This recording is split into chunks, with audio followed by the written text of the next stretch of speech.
Welcome to Amy's Bookshelf Reviews podcast.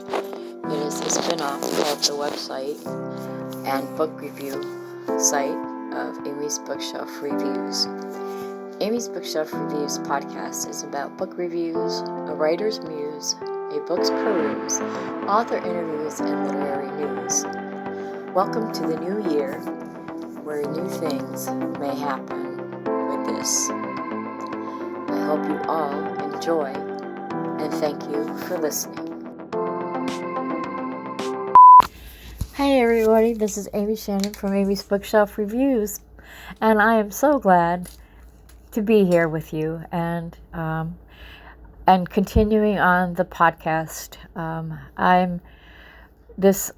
I talked about this a little bit in the previous episode where I talked about Flashback Fridays, and this one it's kind of like, I don't want to say controversial, but there's a lot of things that go along with new technology and things like that.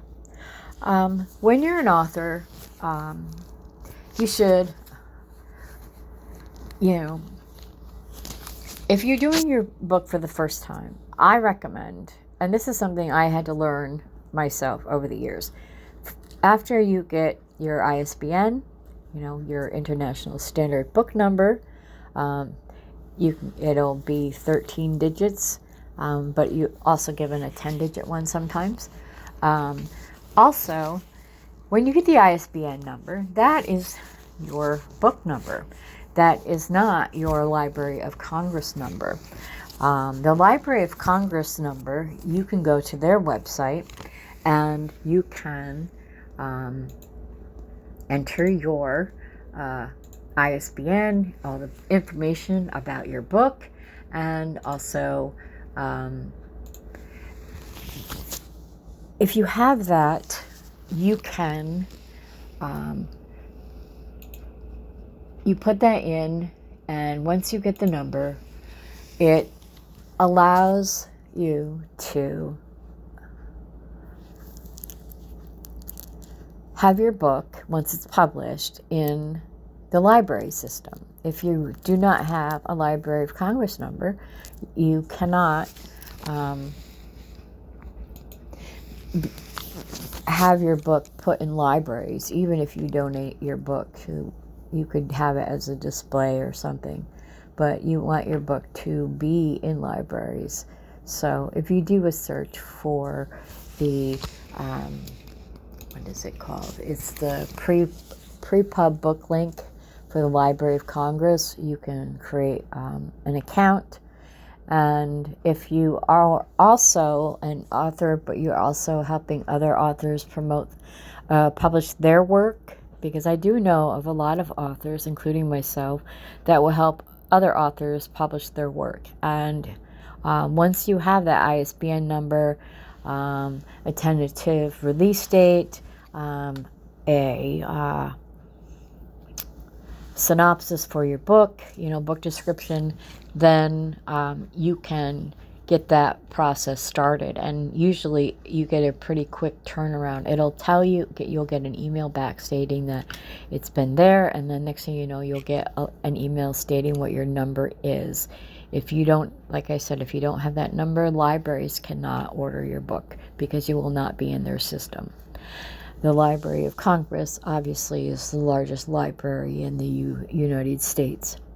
And when I'm saying the Library of Congress, I only am aware of it as for authors in the United States. I do not know if there are similar regulations for if they do a book for books globally, or if each country has their own type of thing. So I do not know that.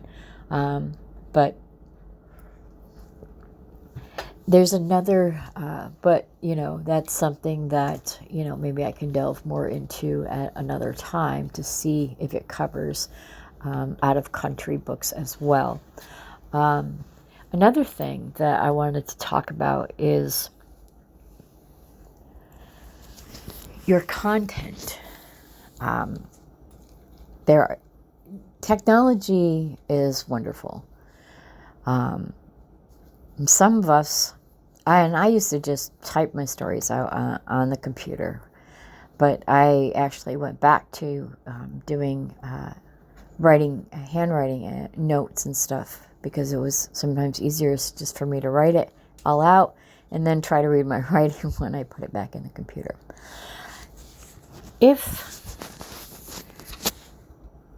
I have seen a lot of things going around about artificial intelligence, or we know as AI.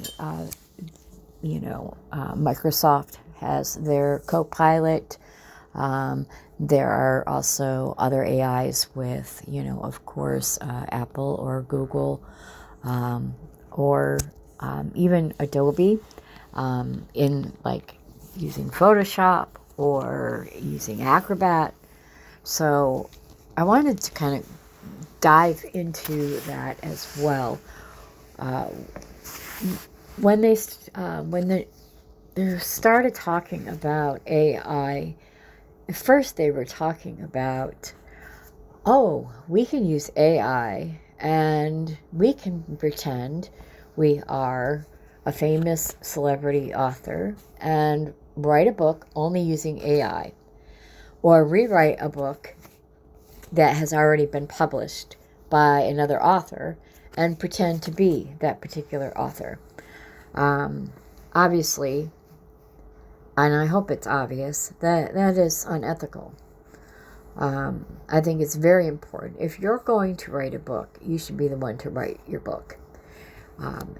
Or if you use a ghostwriter, don't use AI as a ghostwriter. I've seen software when I was looking for AI to do something else for me, to help me with more with helping creating short videos and things like that. I found an app that you can say, oh, this is what I want my story to be about, and then AI will write it, and then you go, there you go. Well, what's the fun in that? And number two, you're not the one that wrote the story, you just came up with the idea. You know how many people come up with ideas on how to on what to write a book, but they actually do the work to do it?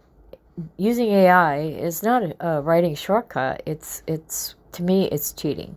That's my opinion. So if you disagree with me, fine, put it in a comment. I could discuss this further. I could discuss this in my next episode of Sit Down with Amy Shannon, which is my live stream on YouTube on the first Saturday of every month on YouTube at 6 p.m. on my YouTube channel. And of course, as this podcast is on Spotify, it also does the audio streams on YouTube as well.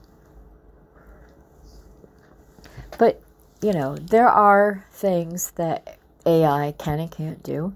Some of the programs, they have, I'm picturing something in my head and I can't figure out. I use some of it for graphic designs, or just an idea so that I can create something. When you have something in your head, but it's hard to, and I'm talking about like a graphic design. You have something in your head, but you're trying to figure out how to put that wherever you want, like in your design. So you plug in these keywords and then it pops something out. Now, sometimes I think it's pretty funny, because of what I put in and what is a response is like nothing I pictured. And then other times it's just gorgeous.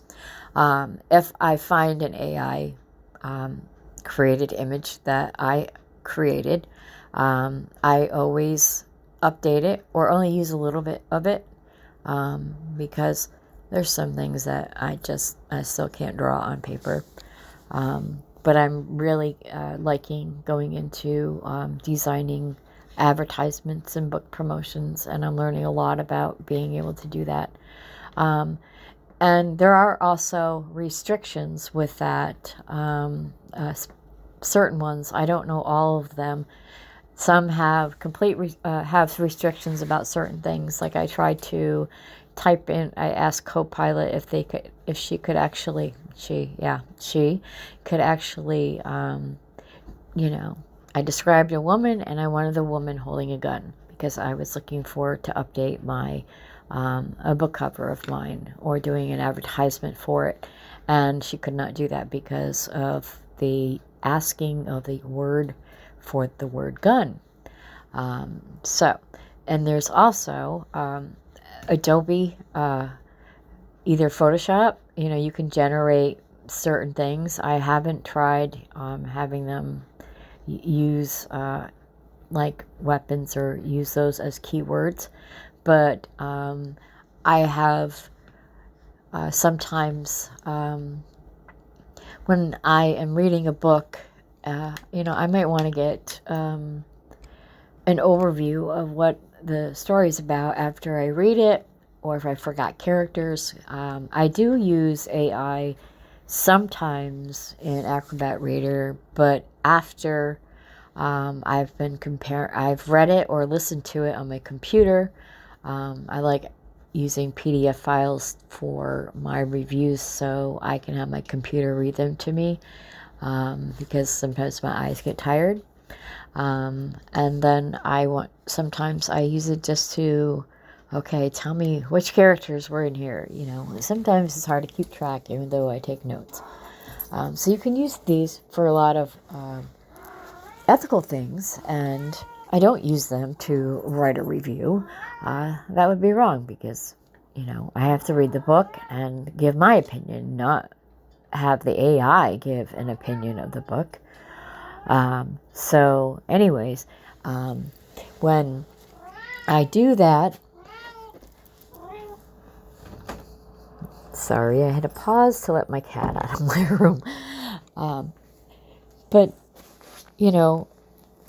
there's good ways to use technology, and there's ways that, sure, you can make $1 million by having your AI write best-selling novel ever. To each their own, but I think you're cheating your readers, because a reader could say, I want to read a book about John who likes to collect cats. And the AI could write a story about this man named John who likes to collect cats. I don't know where that came from, probably just because my cat was bugging me. But, technology can be good and it can be not so good. And even now, or even if you go back to 20 years before there was Google, when Amazon was, in the process where Amazon was starting out, it started out as a bookstore, online bookstore. And then obviously it grew from there and keeps growing. Google, same thing. Microsoft, the different technologies, Apple products, and I think that a lot of the technology it's pretty amazing on where it has come, but I think also in some ways it can make people lazy or want to take shortcuts when doing something that can be so important.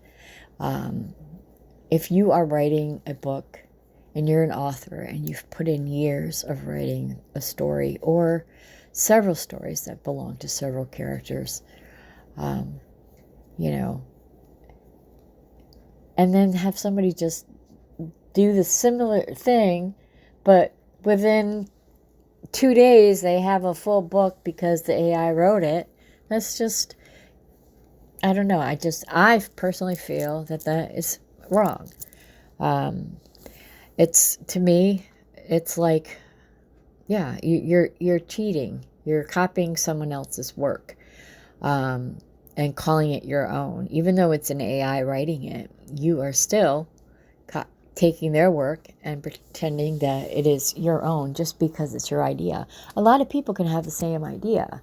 If you watch movies that come from a certain era, they have there's sometimes a lot of movies that they share the similar kind of theme or something similar within the same year or two, because that's the trend of the movies. Like you might get one where there's several natural disaster movies all coming out at the same time, and some of them are really good and some of them are B-list movies. And I must say, just as a side note, I like some of the B-list movies that nobody else knows about, because I do searches and I dig deep down because I want to see what makes that the B movie and why it didn't do so well. And sometimes I enjoy it and sometimes I can't watch the first thing. It's like, oh, I've already seen this.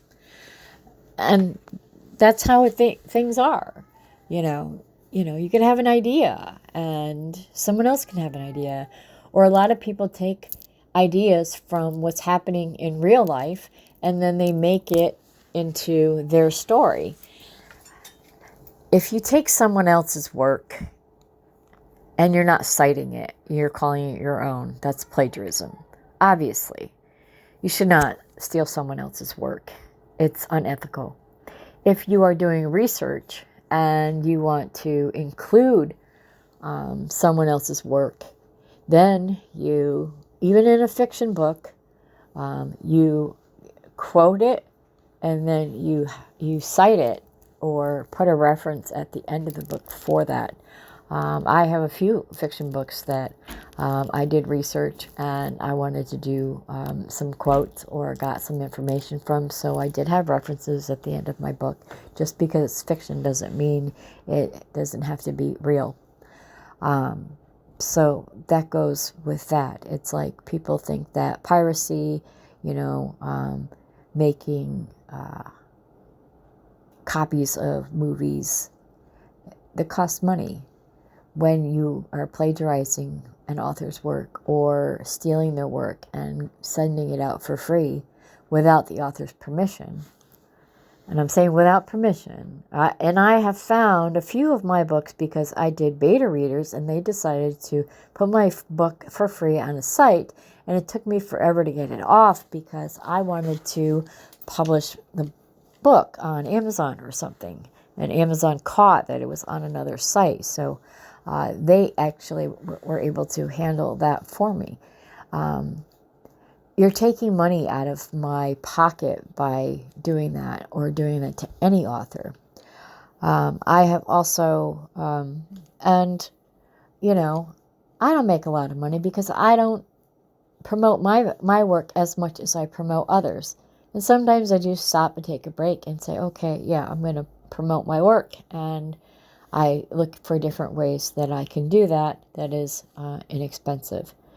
But hard work is hard work. When you write, it's coming from your brain, it's coming from your imagination, sometimes it goes right from your brain to your fingertips, so much that you couldn't even tell the story out loud until it's written.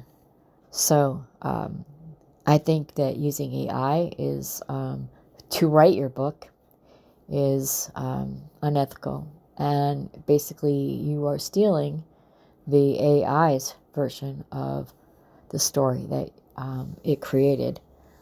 So that where you may not be hurting AI, you're giving yourself a bad reputation because people are going to find out what you do. This is the age of the internet. Once something's out there, it's out there forever. And at least the forever that we know. So, that's something that's important. And I've talked about ethical things of, what I believe is ethical. And I am transparent with what I do and how I write my reviews. Of course, some things are my own trade secrets because I created them, or how I do certain things. And I may be considered old school because I still use Excel spreadsheets, and I use Notepad text because they can't be formatted weirdly when I write my reviews. my reviews are, they come from my brain, and they come from my opinion. And yes, there have been times when I have mistakenly wrote something in a review that had nothing to do with that particular book because I read the wrong notes. And when the author called me out on it, as soon as I could, I fixed it. Or if there was a typo or something just, it was worded weird and they didn't understand it. I'm accountable for what I do, and I've made the change. The only thing I don't do, if somebody says, oh, well, can you give my book 5 stars instead of 4? Well, if I deemed it was supposed to be 5 stars instead of 4, I would have put it there to begin with. So no, I don't do that. But anyway, I know this is kind of going on and on, but also I want you to think about, what do you think about technology? What do you think about AI and the use of it in certain aspects of the publishing and the literary world? I'd like to know your opinion on that. Also, I'd like to know, what else, what do you feel, what are your opinions on what is ethical and unethical as far as an author standpoint? And I bring that up because I've seen authors write their own review. And even though they say, I'm the author, they still write a review for themselves. Well, obviously, it's going to be good 5 stars. If you're writing a commentary about your book, then that should be put in another spot, not in the review section. That's just reviewing your own work, really. You could do that, but posting it, even if you're transparent or not, I don't find that ethical at all. And I just wanted to put that out there. Also, I have seen authors that will make their pen name as close as possible, or even the same thing as a famous writer. I remember one time I was actually looking for, I did a search for Stephen King books because I wanted to see what the latest book was. And if you go to his page, there's a lot of stuff. But then I was looking and I saw, there's Stephen King, the horror master of writing, and which I love reading his work as much as I love reading Whitman and Shakespeare. James Patterson, I do like reading his work.